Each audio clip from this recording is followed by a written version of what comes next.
इस 25 नवंबर को मेरी बेटी की शादी है। बेटे मेरे ने गाड़ी आगे लाके इसके खड़ी कर दी। इसने थोड़ी सी गाड़ी हिट भी की। मेरे बेटे के बराबर का कहा कि अब मैं तुम्हें बताता हूँ गाड़ी को हिट कैसे करते हैं। ये आया है मैकडोनल्ड की तरफ से 170 की स्पीड में होगा, 160 की स्पीड होगी। इसने सीधा जो ना वो हिट किया मेरी बेटे की गाड़ी को। मेरी पोती के जूते थे। आज से तकरीबन 7 रोज़ कबल डिफेंस में एक हादसा पेश आया था।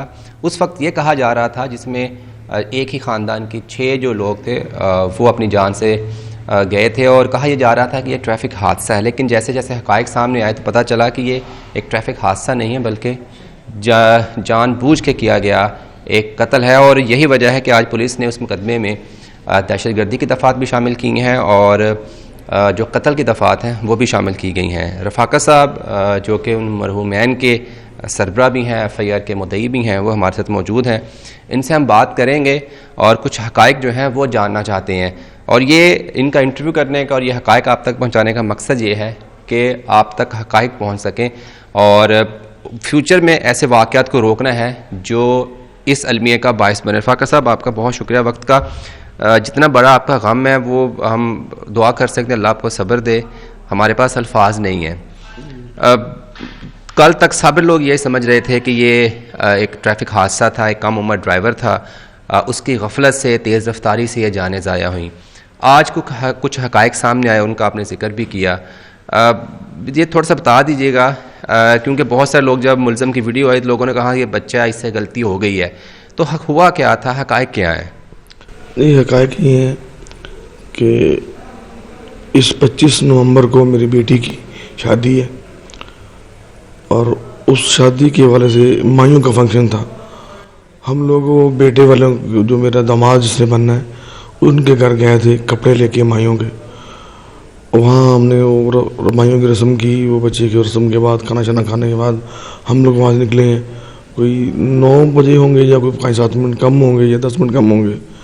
हम वहाँ से निकल के जो है वो आ रहे हैं तो पीछे से गाड़ी आती है जो कभी वो हमारी गाड़ी के को आगे करता है, कभी पीछे करता है और फिर साथ मिला के मेरी बेटी को, मेरी बहू को शूटिंग कर रहे हैं।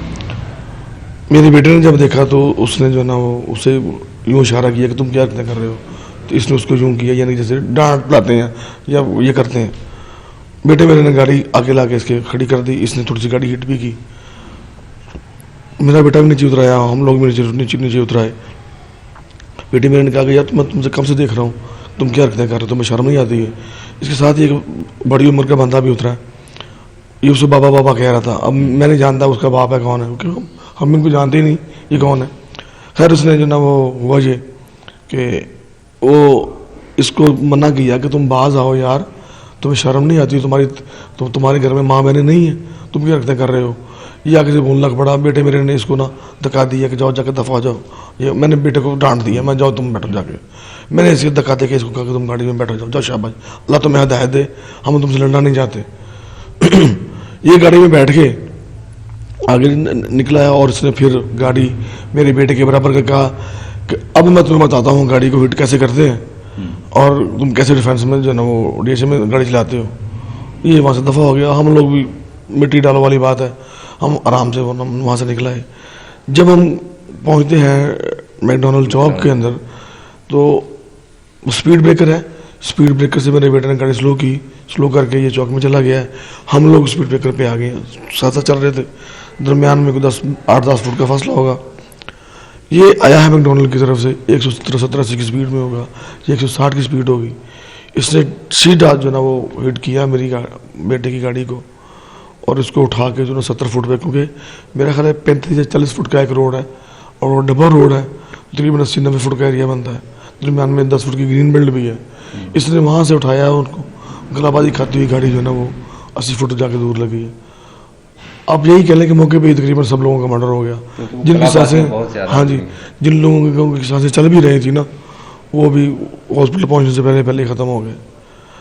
ये है सारा माजरा। अब जहाँ तक बात इसकी है कि जी हमें कैसे पता चला कि जी ये जो है ना ये वो मर्डर है। पहले दिन पुलिस ने एक रोड एक्सीडेंट की FIR काटी। अच्छा, मुझे बस ये बताइएगा कि जब पहले दिन FIR हुई थी पुलिस ने आपसे पूछा था ये जो पहली FIR थी वो आपसे मुशावरत से हुई थी? नहीं, कोई मुशावरत नहीं हुई, हमें तो अपनी उसने दी, उन्होंने सीधी सीधी जो ना वो रोड एक्सीडेंट की 322 की जो ना वो FIR काट दी। ना उन्होंने हमसे पूछा, ना हमने उनको बताया, हमारी अपनी होशवास ने कायम नहीं थे। ये तो हुआ ये है, मेरे दामाद का फ़ोन नहीं मिल रहा था, हम उसके नंबर पे कॉल कर रहे थे, बेल जा रही थी, फ़ोन भी उठाता नहीं था। वो हमें ये शक पड़ा कहीं ये गाड़ी के अंदर ना पड़ा हुआ हो, कि फ़ोन साइलेंट पे हो, कहीं गाड़ी के अंदर ना पड़ा हुआ हो। हम लोग, मैं, मेरा छोटा बेटा, मेरे भांजे 2-3, हम लोग अपनी गाड़ी में जो ना वो उनकी गाड़ी में बैठ के ना, तो हम वहाँ गए मौके पे। जब हम वहाँ गए हैं तो एक तो मुझे वहाँ गाड़ी की मैंने चाबी, जो एक्सीडेंट हुआ उसकी चाबी निकाली मैंने, फिर मेरे दामाद की घड़ी थी वो उठाई, मेरी पोती के जूते थे मेरी 89 के वो हमने उठाए, और मेरी मिसेस की एक चेन थी वो मैंने उठाई। और मेरा छोटा बेटा जो है उसने ना इसकी गाड़ी को देखने लग पड़ा। जब वो देख रहा था तो इसको देख के घूम के मुझे बुलाता है, पापा बात सुनो। मैं कहा जी बेटा। कहले पापा ये गाड़ी तो मुझे वो लग रही है जो लड़का हमें पीछे तकरार कर रहा था, जिसकी भाई के साथ तुत में हुई। मैं यार तुम्हें कैसे मान रहे हो पापा, ये हुड वाला लड़का भी वही था और ये गाड़ी भी वही है। वो फिर हमने अपने दिमाग में थोड़ा सा जोर डाला, फिर हमें याद आया कि वहाँ पे जो इनका तकरार हुआ था ये वही बगैरत है, इसने हमें टारगेट करके गाड़ी को मारा है। फिर हमने पुलिस वालों को बताया कि जी हमारे साथ ये हुआ है। तो उस सारी सूरत को देख के जब मुझे पता चल लगा यार इन्होंने तो रिमांड ही नहीं दिया, उसका 302 का केस है, इन्होंने रिमांड नहीं दिया, मेरी कहाँ सुनवाई होनी है।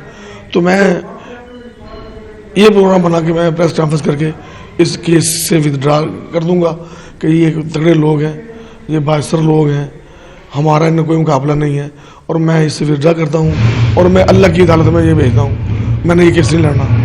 तो ये मेरे दोस्त जो हैं, मेरे हमसाए, इन्होंने मुझे हौसला दिया, मुझे कहा कि नहीं हम आपके साथ हैं। इनके दोस्त हैं वकील राणा मुदस्सर साहब, इन्होंने उनको रात को उसी वक्त फ़ोन किया कि यार ये हुआ और बंदा बड़ा परेशान है, और आप कहते होते हैं कि यार कोई डिज़र्व करता हो बंदा तो बताइएगा। तो ये डिज़र्विंग केस है। उन्होंने कहा ये आप कहाँ हैं, मैं वहीं पहुँचता हूँ, उनकी मेहरबानी है।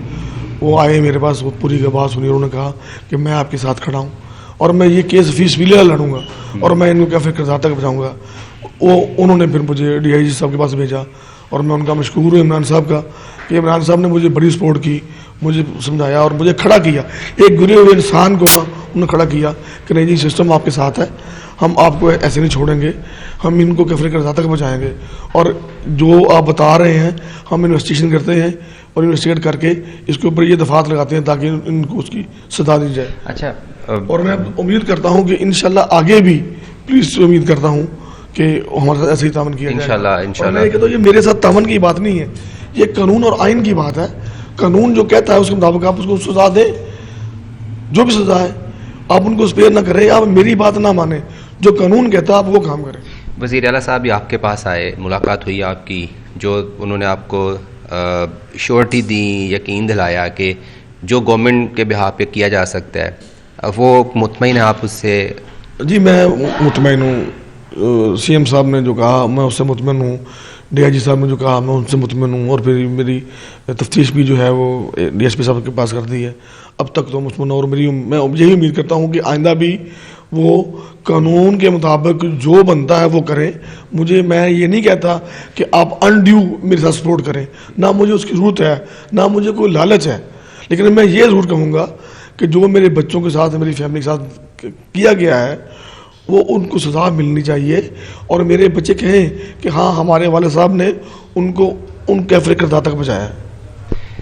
रफ़ाकत भाई, इतना आप फैमिली में बड़े हैं, 3 घर बनते हैं बेसिकली जो इस हादसे का शिकार हुए। दोस्त अहबाब हौसला आपको दे दिया, जैसे आपने जिक्र किया कि आपके दोस्त ने आपको कहा कि विड्रॉ नहीं करना, हमने इंसाफ के लिए फ़ाइट करना है, तो फैमिली को आप किस तरह से इतने बड़े साने में संभाल के रख रहे हैं? अभी तो कुछ समझ नहीं लग रही, इसलिए कि बड़ा बेटा जो था वो उसका काम अच्छा था, वही घर को संभाल रहा था। मैं तो एक छोटी सी कंपनी में एक प्रोडक्शन सुपरवाइज़र हूँ, और अब छोटे बेटे ने अभी IT की है, अभी उसके भी काम का मसला है। तो बस अल्लाह ही करने वाला, मेरा उस अल्लाह पे बड़ा भरोसा है, वो बड़ा कारसाज है, जिसने पैदा किया रिज़्क भी उसने देना है। बस मेरे लिए परेशानी अगर है तो वो ये है कि मेरे ऊपर अब 3 बेटियों का बोझ आ गया है।